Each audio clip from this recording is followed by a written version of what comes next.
Je suis Nathalie Brabis, maire de la commune d'Offroicourt, donc dans les Vosges, petite commune de 157 habitants. Je suis impliquée personnellement dans le don d'organes parce que mon mari est greffé. Il est greffé rénal, donc il y a 6 ans, il a été malade et il lui a fallu un don.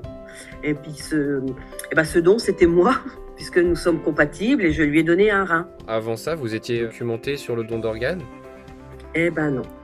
J'en parlais quand même parce qu'on a toujours été donneurs, parce qu'on donne notre sang, donc le reste suit, mais c'est vrai qu'on n'est pas autant impliqué que maintenant, après avoir eu cette expérience.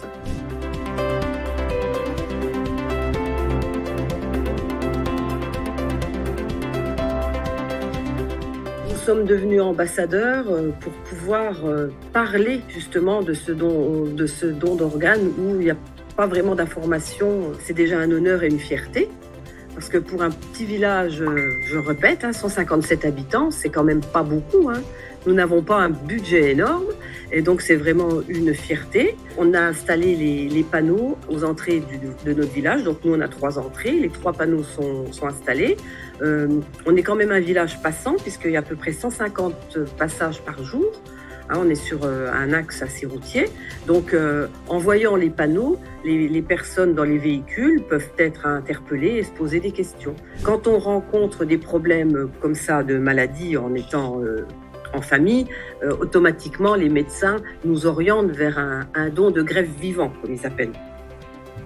Mais donc ça peut se résoudre, on va dire assez facilement. Mais la personne lambda qui ne peut pas avoir de greffe autour d'elle, il faut avoir recours à des greffes avec des personnes malheureusement décédées. La loi actuelle, elle est que nous sommes tous donneurs, sauf si de notre vivant nous nous y sommes opposés.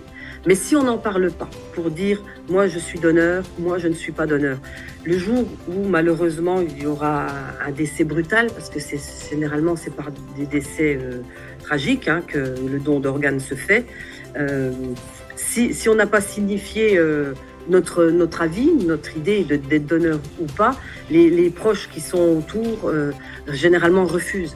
Il y a 35% de refus quand même, parce que quand on est dans des situations de malheur, évidemment, je pense qu'on n'a pas envie qu'on prenne les organes de notre frère, de notre sœur, de notre tante, Donc si avant, on n'en a pas discuté ensemble pour que la personne nous dise « moi, je suis donneuse ou donneur », les gens refusent automatiquement. Donc c'est ça qu'il faut qu'on mette en avant, le fait qu'on est tous donneurs.